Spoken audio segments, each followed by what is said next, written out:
This is my SpacemiT K3 PicoITX RISC-V computing system. Thank you, SpacemiT.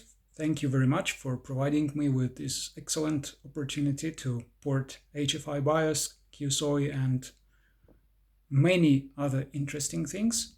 So if I flip the power switch now, let's see what happens. It is connected to the USB keyboard and to my Hewlett-Packard monitor. Yeah, let's see. The monitor is scanning inputs, and the input is here.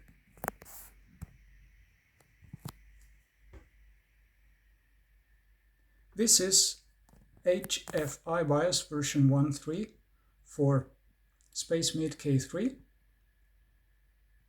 fully working.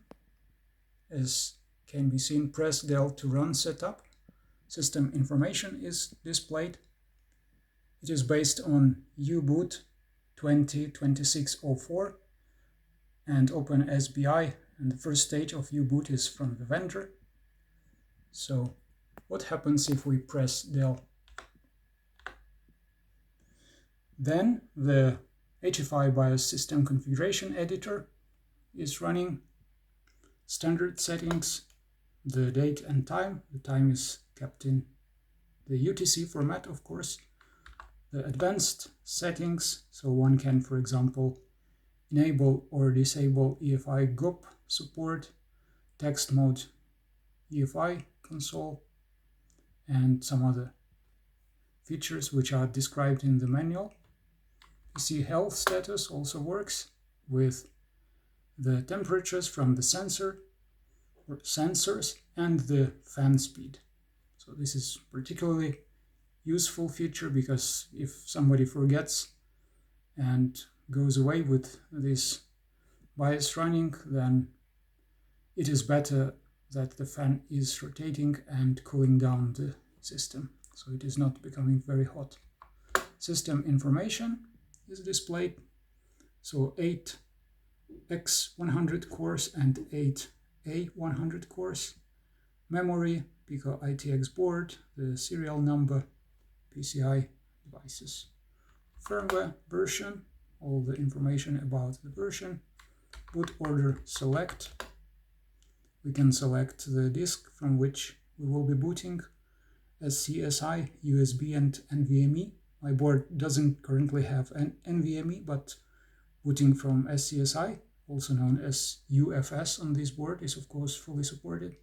And USB, if we select the USB, then the Debian installer will be run. It is on the USB stick that I connected to the board. Load default settings and exit saving changes and without saving. These items are known very well to anybody who used a word BIOS. And the flasher utility, which is not armed by default. So in order to arm it, one really must read the manual and find the secret key and the command. Yeah. So what else? If we exit and then press Alt print screen, which is also a system request key, sysrq, then it is the usual U-boot console which one can use. So similarly, F11 allows one to select the device and the file to boot from. So if we don't do anything, then the default boot RISC-V 64.EFI will be used on the SCSI drive.